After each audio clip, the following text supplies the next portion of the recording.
Have you ever lain awake at night, wondering if the love you're chasing is just a mask for the fear of being alone? Picture this. You're at a crowded party, surrounded by laughter and clinking glasses, yet a quiet voice whispers, "Is this all there is?" I felt that emptiness once, after ending a relationship I thought would complete me. The breakup wasn't just painful, it was a mirror, reflecting how I'd lost myself trying to fit someone else's story. That's when I turned to Carl Jung, whose words cut through the noise. One does not become enlightened by imagining figures of light, but by making the darkness conscious. Jung saw solitude not as failure, but as a sacred space to unearth your truest self.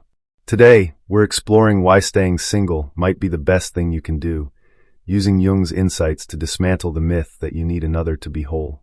This isn't about rejecting love, it's about choosing yourself first, so your connections, if any, reflect your authenticity. Grab a journal, settle in, and let's peel back the layers of your psyche. If this stirs something in you, hit that like button, share with someone questioning their path, and click the bell to join our journey into the soul. What if the need to find the one is just a beautifully disguised escape from facing your own depths? Society sells us a script. Find someone, fall in love, build a life together, and happiness follows.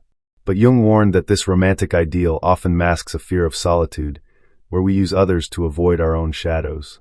I chased that script for years, molding myself to fit partners' expectations, silencing dreams, softening edges, calling it love. But each compromise dimmed my light, leaving me wondering who I'd become. Jung asked us to imagine our deathbed. Did you live your own life, or merely accompany someone else's? Reflect. Have you ever sacrificed a piece of yourself for a relationship? That loss is a clue to the shadow you're avoiding. What part of you feels silenced in the name of love? Recognizing this is the first step to reclaiming your wholeness. Jung's shadow psychology reveals why solitude is a psychic battlefield where the fragile collapse, but the brave transform. The shadow, your hidden fears, insecurities, and desires, emerges most clearly when you're alone, free from others' distractions. Jung said, "The shadow is a moral problem that challenges the whole ego personality." In relationships, we often project our shadow onto partners, seeking in them what we deny in ourselves: courage, creativity, vulnerability. A friend, Sarah, clung to a partner who mirrored her unowned ambition, only to feel drained when he resented her growth. Solitude forces you to face that shadow head-on, without escape. I faced mine during a solo retreat, confronting fears of inadequacy that surfaced in silence. What shadow have you avoided by staying coupled? Embracing solitude lets you integrate it, forging a stronger self. The persona, the social mask we wear, plays a sneaky role in why we fear staying single. Jung described the persona as what someone is not, but what he and others think he is. In relationships, we craft personas to please, being the perfect partner, the easygoing friend. But this masks our true selves, creating inauthentic bonds. I wore a persona of carefree optimism, hiding my restlessness, until solitude let me drop it. Jung warned that an over-identified persona suffocates the soul, leading to relationships built on illusion. A viewer, Emily, realized her always agreeable mask attracted partners who didn't see her depth. Ask yourself, what persona do you wear to fit romantic ideals? Shedding it in solitude reveals the you no one can replace. What mask are you ready to let go? Jung's archetypes, like the hero, illuminate why solitude fuels self-discovery. The hero's journey isn't about finding a partner. It's about facing trials alone to uncover your inner strength. In relationships, we often cast partners as the hero, expecting them to save us, but Jung believed true heroism lies in solitary growth. I once projected the hero onto a partner, hoping they'd fill my voids, until solitude taught me to be my own champion. A viewer, Olivia, embraced her hero archetype by pursuing a solo passion project, discovering resilience she didn't know she had. What archetype do you project onto others that you could embody alone? Solitude is the quest where your hero is born. Individuation, Jung's path to wholeness, is why staying single can be your greatest gift. It's about integrating all parts of your psyche, shadow, persona, archetypes, to become whole without needing another. Jung said, "The greatest act of love is to never abandon oneself." In relationships, we often surrender pieces of ourselves, dreams, quirks, truths, for harmony. I did this, postponing a writing career to avoid rocking a relationship, only to feel hollow. Solitude gave me space to reclaim those pieces. A viewer, Sophia, found individuation by journaling her fears, attracting connections that honored her whole self. What piece of you needs reclaiming? Solitude is the crucible where wholeness is forged. Synchronicity, Jung's meaningful coincidences, shows how solitude aligns you with your path.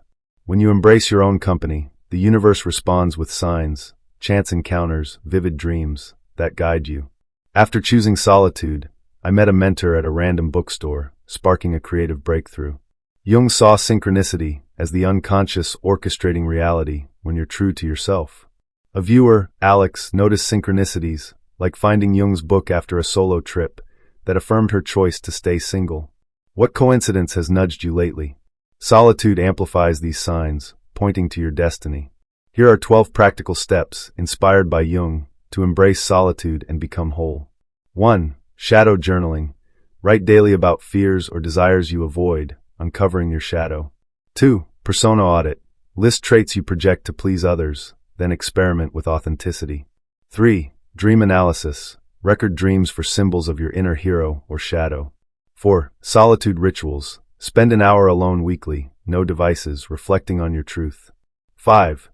Synchronicity log. Track coincidences and their messages about your path. 6.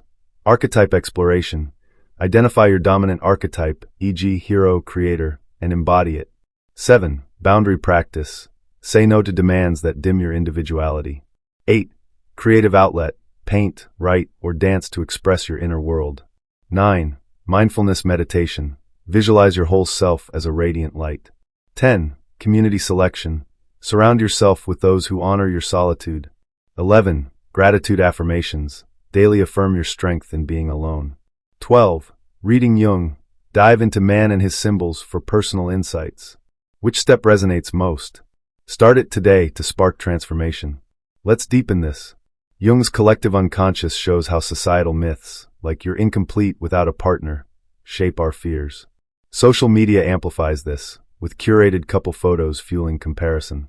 I broke free by unfollowing accounts that glorified couple-dom, focusing on my own path. What myth do you need to unlearn? Challenging it liberates you. The shadow's projections in relationships often stem from childhood complexes. Jung's theory suggests early wounds, like feeling unseen, drive our need for external validation. I trace my fear of solitude to a childhood of pleasing others, healing it through journaling.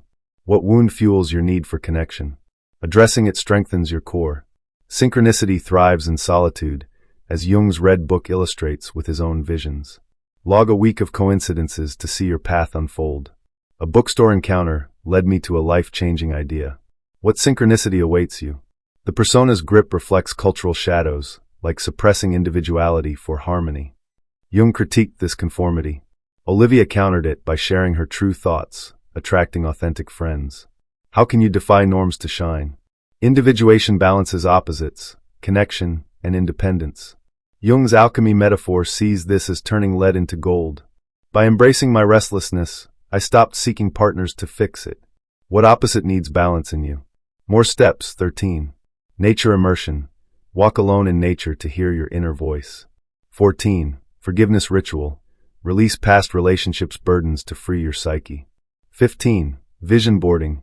Create a visual of your individuated self. 16. Therapy exploration. Seek Jungian analysis for deeper shadow work. Sophia's story seals this.